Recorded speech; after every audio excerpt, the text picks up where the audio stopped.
Welcome to PMC Sports. We're going to start off by discussing the last two games that happened last night.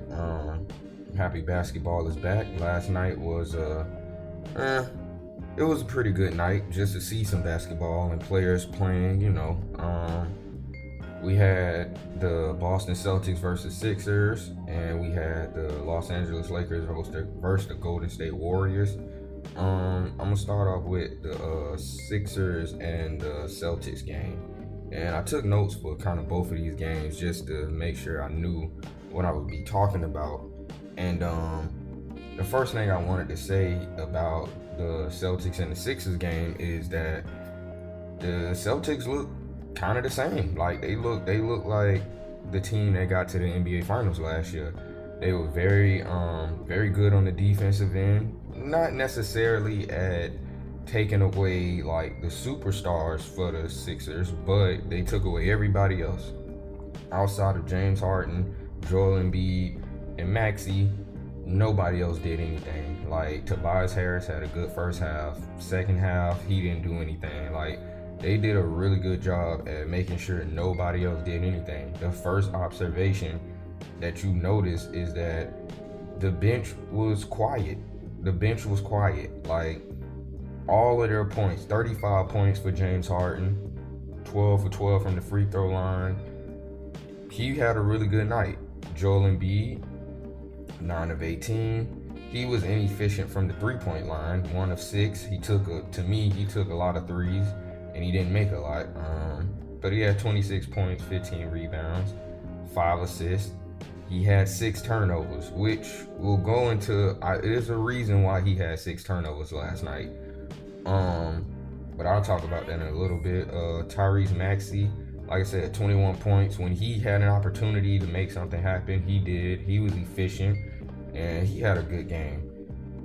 Tobias Harris had a good first half, and then all of a sudden, their offense didn't really feature him too much in the second half, and for whatever reason, he wasn't getting the same amount of touches and looks in the second half. Well, I think there is a reason, and it goes back to the Sixers' offensive game plan, which I'm going to say, hey, it looks like a Doc Rivers team, which a Doc Rivers team is who are the superstars on this team? Give them the ball, let them score. If they don't score, then like that's kind of how a lot of his teams go. Like except the Clippers team that got to the playoffs where they had no superstars. But for the most part, a dog like that's only players that really do a lot on their team is the superstars. And in this game, that was it. Tobias Harris had a good first half. He had 4 points in the second half. Like he had 14 in the first half, 4 in the second half. 18 points total, but he was efficient from the field and he was efficient from the three-point line, both 50%. So I'm not going to knock Tobias Harris. He was a -1 also, which was better than what Embiid was, which was a -13.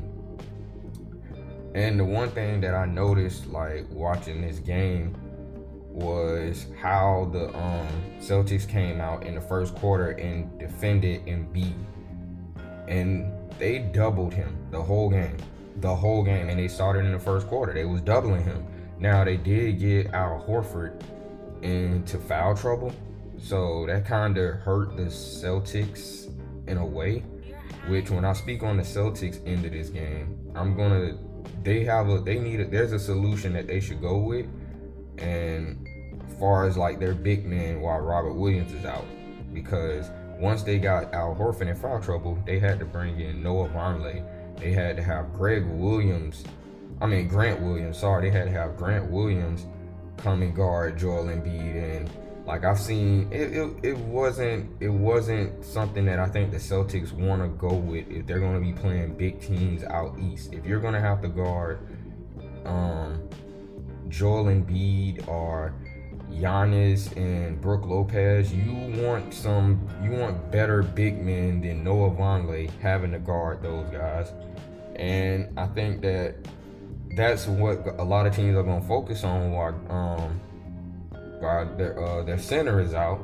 for the Celtics is get them in foul trouble, and the Sixers did. The Sixers got them in foul trouble early on in the game, and there was a lot of fouling going on. That's one thing I noticed also, a lot of fouling. Like the Celtics was fouling so much that the Sixers took 14 free throws in the first quarter. Like it was a lot of fouling. But the here's what helped with here's how I knew the game wasn't going to be as bad for the Celtics after the first quarter. Even though the Celtics allowed the Sixers to take 14 free throws, they were only down 5 after the first quarter. Jaylen Brown didn't start off the game that great. James Harden was cooking early on in the game, cooking. But the theme of doubling Joel Embiid was effective. It was effective, and you seen that when the second quarter came around and Embiid couldn't really get any good looks when they just passed the ball into him. The double would come immediately to Joel Embiid, and at that point, it slowed the Sixers' offense down too. It was slowing their offense down. Their best offense all night was James Harden running pick and roll with Joel Embiid. The reason why was because they couldn't double Joel Embiid, and because James Harden was having such a good game, the switches, if they got a switch, then he was taking advantage of the switch, or they will find Joel Embiid in the pick and roll, and that's when Joel Embiid would get fouled or he would make a nice shot. It was effective. It also allowed for Tobias Harris to be more involved in the first half, was them running pick and roll. And they should have kept running the pick and roll all night. They was getting a lot of foul calls out of the pick and roll. They were getting other players involved. Tyrese Maxey started to come alive when they put the ball in his hand. Also, he kind of went invisible the first quarter because they were just focusing on James Harden and Joel Embiid, and they were just tossing it down to Joel Embiid. And as soon as they did that, the Celtics started doubling him. And when they started doing that, like I said, it slowed the game down for the Sixers. It slowed the game down.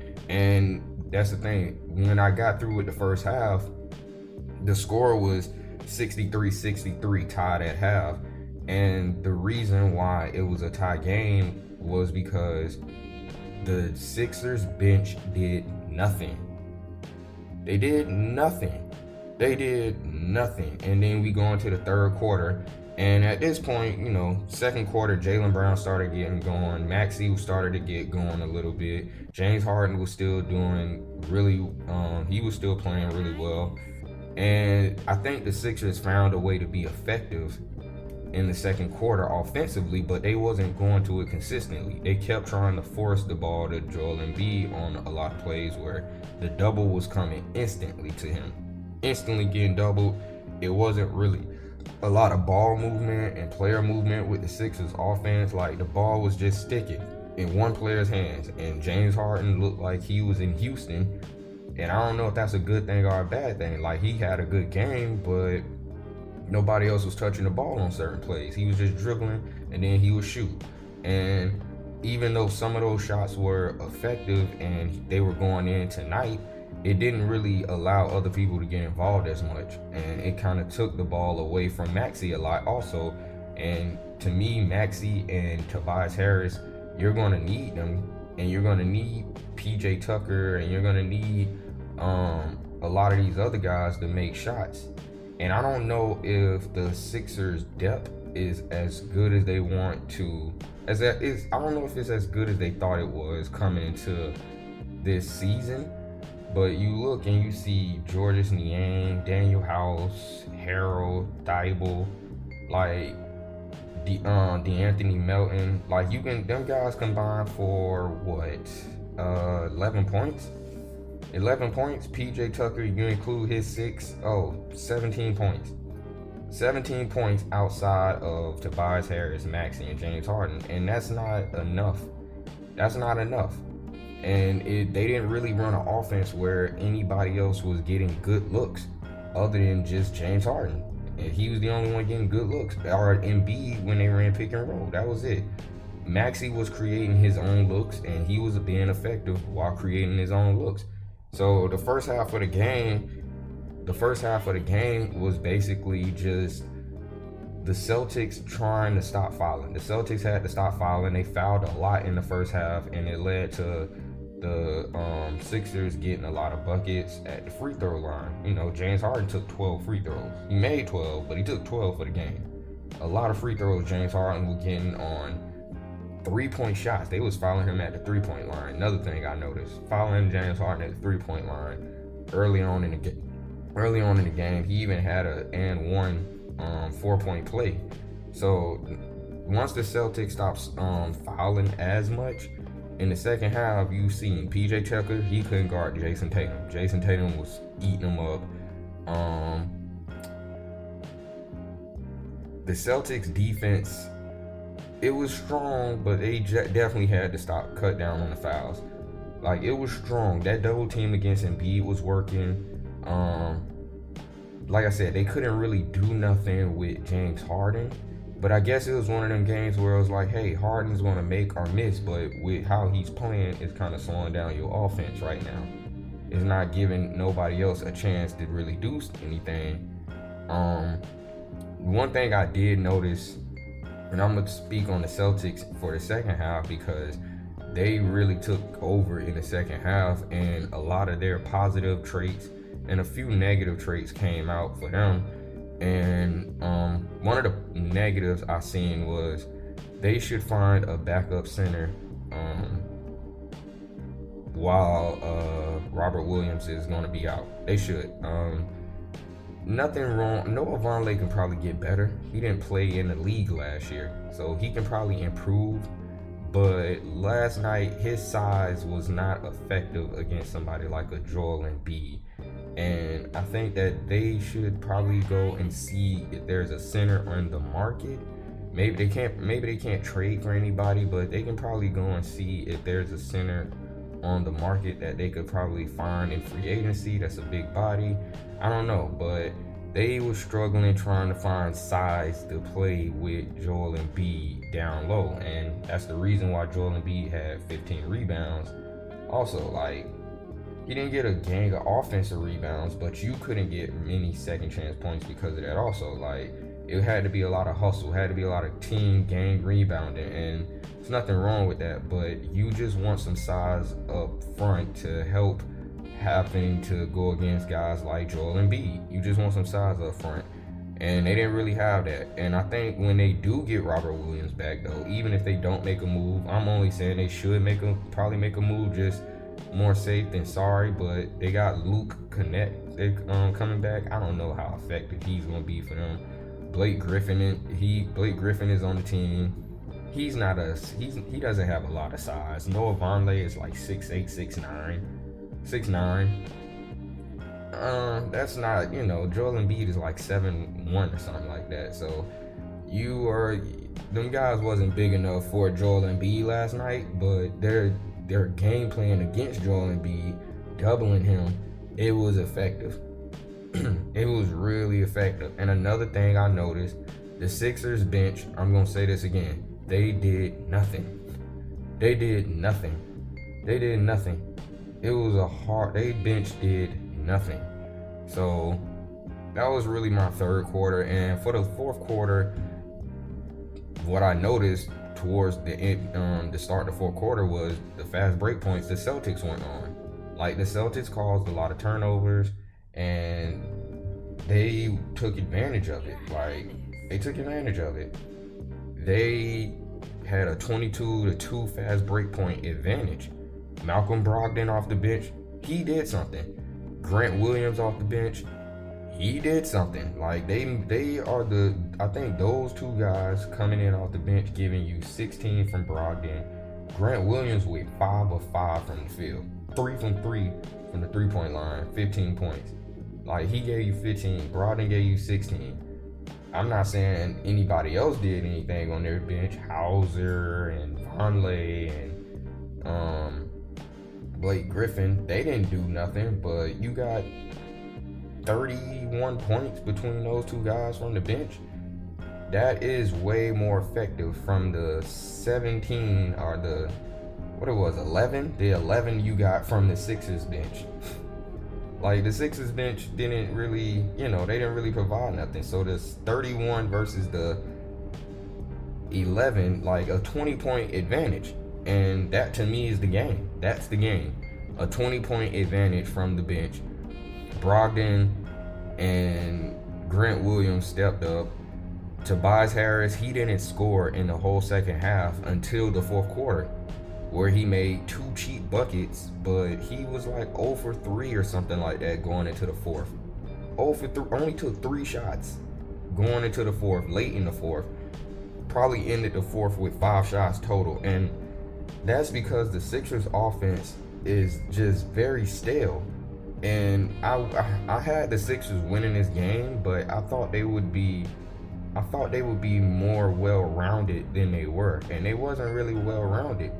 And they didn't get anybody else involved, and they kind of struggled getting other people involved in the second half of the game. Like Tobias Harris got involved in the first half. Maxey did some nice things kind of in the second half, but he was trying to find his place too between Embiid and Harden when they had the ball, because there was James Harden and Embiid had the ball to score. They didn't have the ball to make a play for other people. Other than when they was in the pick and roll. When they wasn't in the pick and roll, each person would get the ball, hold the ball, shoot. Whether it's effective or not, it took y'all help take away the other guys on the roster from being able to be effective and getting involved. Like, that was the main thing I noticed from the Sixers, is that if they want to be a better team this year than they were last year with the addition of certain players, and James Harden having a full season, and Maxey developing and getting better this year than he was last year, because Maxey still looked nice. They're going to have to be able to feature everybody. And in a way, I think James Harden is going to have to focus less on scoring 35 points, looking like the Rockets' James Harden, as I said in the review, and being more of like just the point guard for this team, because the team has no true point guard. James Harden is the only person that has the ability to be an effective true point guard, but he's going to have to worry less about his scoring numbers and more about his assist numbers. Like, James Harden has 7 assists, not bad, right? But he's going to have to figure out how to get Maxey and Tobias Harris and Embiid and PJ Tucker all involved. He's going to have to focus on how to get them all involved, and Doc Rivers is going to have to create a game plan to get guys involved. More ball movement, more player movement. It can't just be James Harden and Joel Embiid trying to win a game against a team like the Celtics, where they play really good team defense and they defend hard. And now when you look up, it's like, okay, well, James Harden has 35. Guess what? Tatum got 35 also. So that's a wash. Embiid has 26. Jaylen Brown got 35. So now he's outscored Joel Embiid. So now your 2 best players have been outscored by their 2 best players. Well, now what the rest of everybody else is doing? Marcus Smart had 14. Yes, he got outscored by Tobias Harris and Tyrese Maxey, but you look at the bench numbers and all of those things, like, the Celtics look like a more well-rounded team in this game. Jason Tatum and Jaylen Brown, they look like a really good duo. 2 good athletic wings that can defend. They can hit shots. They can create shots. The Celtics are going to be a hard team. I thought they was going to take a step back, and I can still maybe see that, but I don't know. Not after last night, even though it's game 1, I thought they looked really, really good, really effective. And they earned that win, and they just have to cut down on certain things also. They fouled a lot. And they're going to have to find somebody that can play backup big man minutes behind Al Horford. I don't know how effective Noah Vonleh is going to be, but he was a +7. But he was a +7, so I'm not going to necessarily kill him too much because, like I said, he didn't even play all last year. But I think they're going to have to see if the big men behind them, Blake Griffin, Noah Vonleh, behind Al Horford, is going to be effective while Robert Williams is out. Because that's going to be a telltale sign. In the East, you have more big men that are effective than you do out West. So we're going to see. We're going to see. The game ended up being Celtics winning 126-117. I'll talk about the Lakers game next now. Getting into the Golden State Warriors and the Los Angeles Lakers, I already said yesterday that I am a Lakers fan, but I was very honest about what I thought would happen in game one, and I did say that the Lakers were going to lose. So I was right about this one. Wrong about the first game with the Sixers and the Celtics, but I was right about this one. And this game actually tended to be a little worse than I thought, though. Like, it almost got a little worse than I thought. It was at one point the Warriors was pushing, getting up by 30 on us. I stopped taking notes for this game around the third quarter. That's when the floodgates opened, and I pretty much knew what I wanted to say with this game. Let me start by saying in the first quarter, I had red flags, things that I said I did not want to see that I absolutely saw. Pat Bev started. I didn't want to see Pat Bev start. He started. He picked up a bunch of fouls early on, 2 or 3, I don't know. But he started. He fouled, 0 points. I said you should not start Pat Bev. I was totally against starting Pat Bev. They started Pat Bev. And then the next red flag, I wrote red flag number 2, 3-guard lineup. I said the Lakers, if Westbrook is healthy and playing, they're probably going to do a 3-guard lineup. And I don't want to see a 3-guard lineup with the Lakers. Like, that is not playing to your strengths. Going small does not make you a better team because you're going small. It doesn't make you a better shooting team. Not when you can't shoot. Pat Bev couldn't shoot. Westbrook couldn't shoot. LeBron couldn't shoot. Like, Lonnie Walker couldn't hit shots. You should not go small when your team can't shoot. Play to your strengths. They ain't play to their strengths. Damian Jones, that's another red flag I should have wrote down that I forgot. Damian Jones didn't play at all. Everybody played, even at garbage minutes. Everybody played. Cole Swider got 2 minutes, garbage time. Scottie Pippen Jr., 2 minutes, garbage time.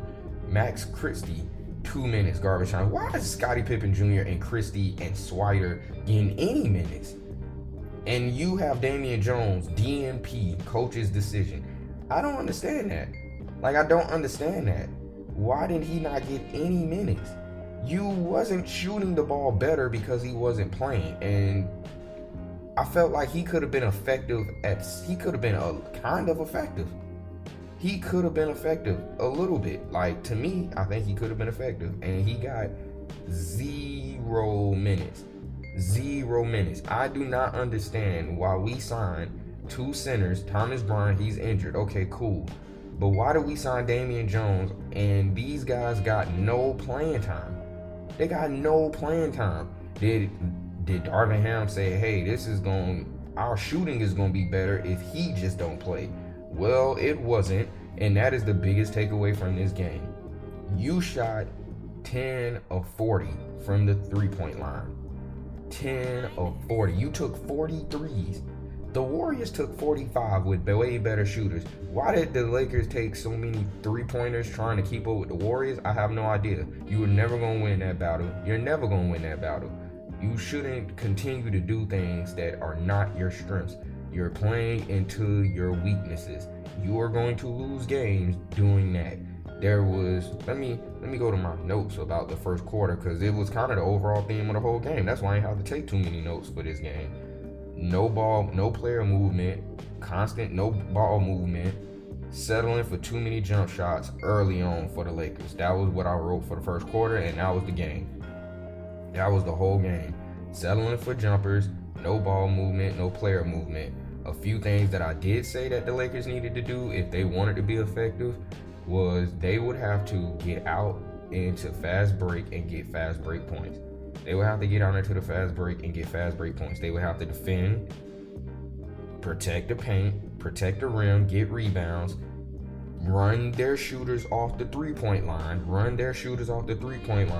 into your rim protectors. Who would your rim protectors be? Damian Jones, Anthony Davis. This would have been the game to try out that bigger lineup. Like, the Warriors are going to always play into their strength. They're going to always play into their strength. Their strength is going to be ball movement, player movement. It's not just three-point shooting. It's ball movement, player movement on offense. They're going to always do that. Back cuts, screens, picks. They're going to do all of those things. They're going to make you work on the defensive end. And the Lakers, only thing they needed to do was make sure you're running guys off the three-point line. Make sure you're running Andrew Wiggins off the three-point line into the paint. Steph Curry off the three-point line into the paint. Klay Thompson. Run these guys off the three-point line into the paint. And for the Warriors, they ain't shoot that great, but they was still all right. They shot 35% from the three, and they made 6 more threes than you. And that was the game. If you make 5 or 6 more threes, that's 18 points. You win the game. But you're not a three-point shooting team. So they wasn't effective, and that's one of the things I think the Lakers are going to probably have to get better at. They can't get better at shooting threes, but they're going to have to get better at just making people play to their strengths. You play to the Warriors' strength, which was three-point shooting, and you're not a good three-point shooting team. The Warriors didn't have to have a good three-point shooting night to beat you. They had an okay night. They shot 35%. That was pretty good. That was good enough. Shooting 35% was good enough for them to beat you, because you couldn't be effective on your end of the floor because you shot a lot of threes. You should have attacked the basket, got people in foul trouble. You got nobody in foul trouble. The only person that got in foul trouble was Andrew Wiggins. Everybody else, 1 foul for Draymond Green. How does Draymond Green have 1 foul? 2 fouls for Looney. 1 foul for Steph Curry. 3 fouls for Klay Thompson. Like, nobody was in foul trouble. On their team.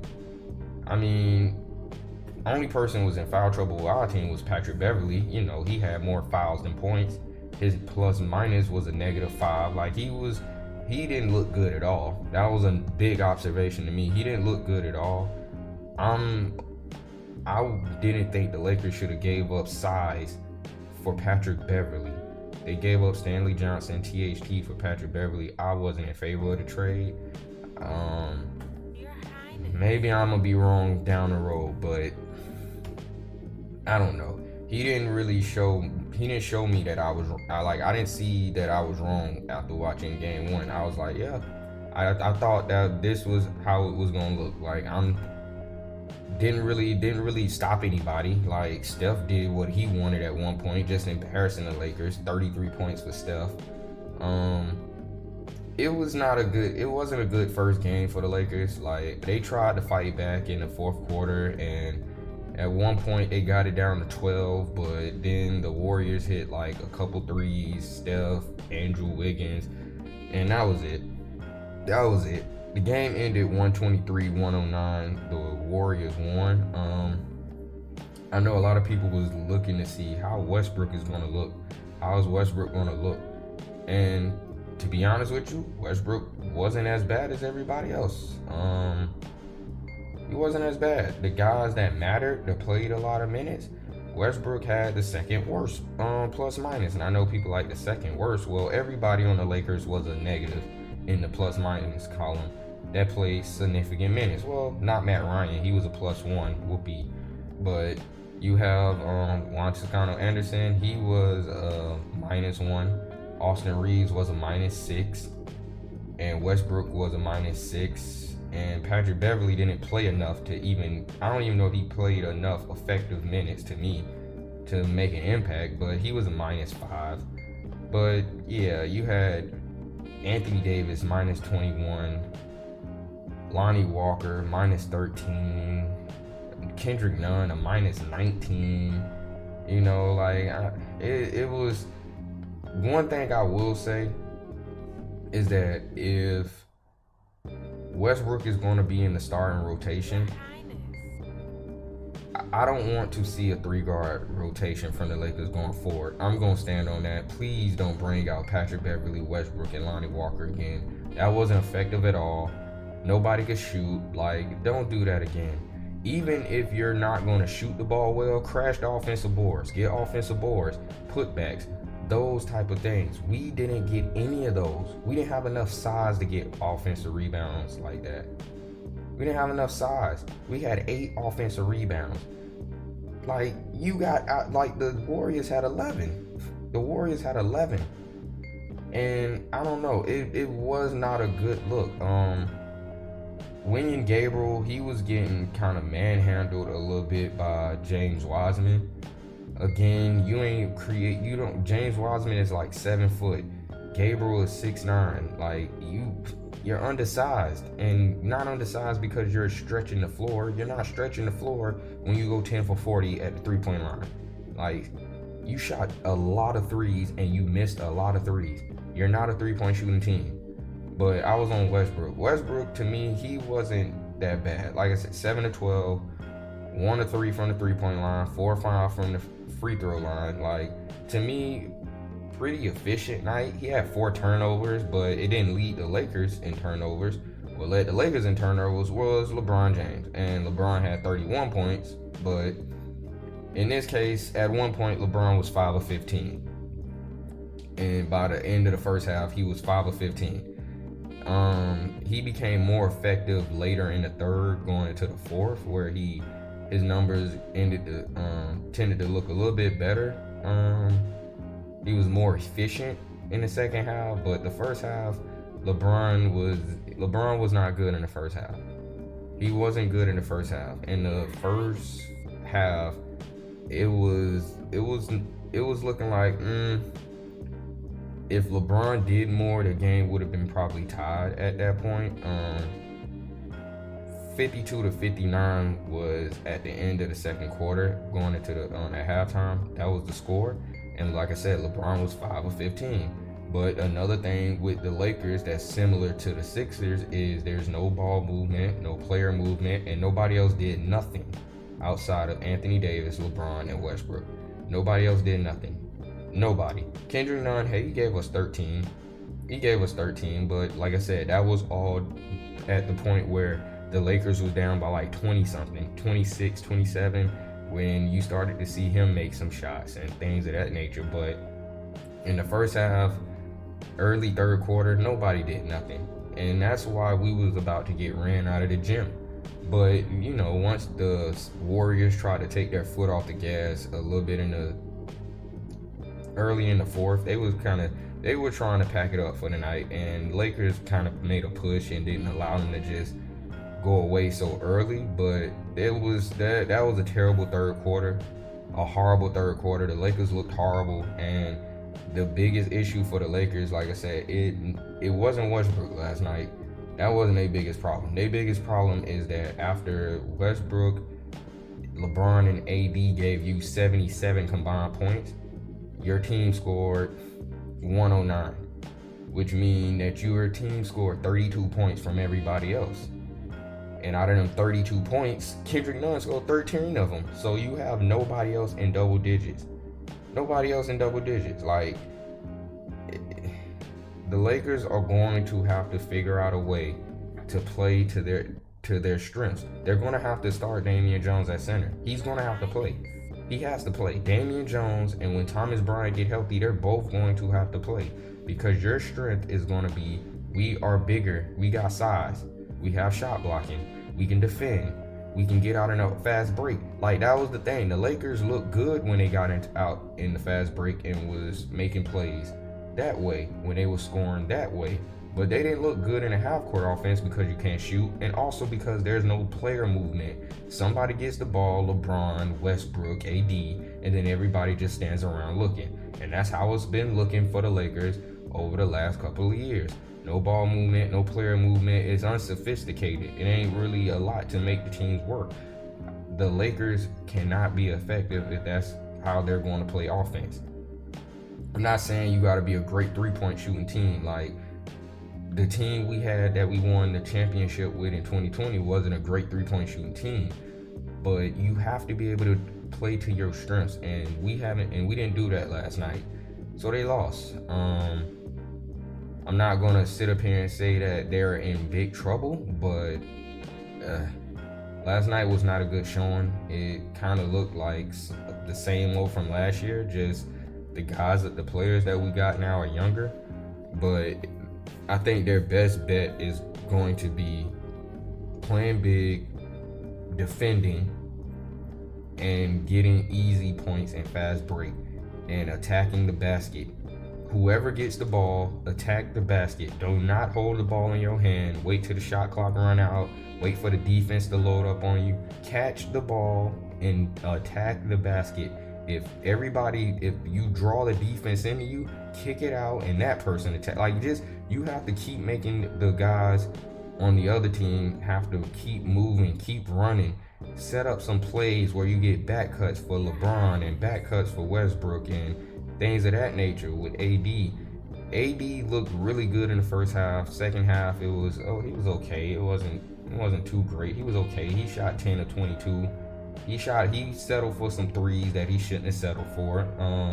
He didn't rebound the ball that well. 6 rebounds for the game. But on the defensive end, he looked really good. 4 steals, 2 blocks, But yeah, the Lakers, we will see. We will see how they look going forward. But that was my review of last night's game. This week coming up, I talked about my top 5 picks for the week, games that I'm interested in seeing. I'm looking forward to a really good week of NBA basketball. I hope that a lot of the guys come out and show that a lot of the guys that didn't play last year, I hope they come back and try to, show that they're healthy. I hope they are healthy. I'm an NBA fan, so I want the league to look good. So I hope this is a good week of basketball as far as the showing, the players, and all of those things. And I'm gonna probably do a review of those games, probably of Saturday or Sunday. I'll probably come back and do a review of those games Saturday or Sunday, and I'll post it. But yeah, that was another episode of PMC Sports. Talk to you later.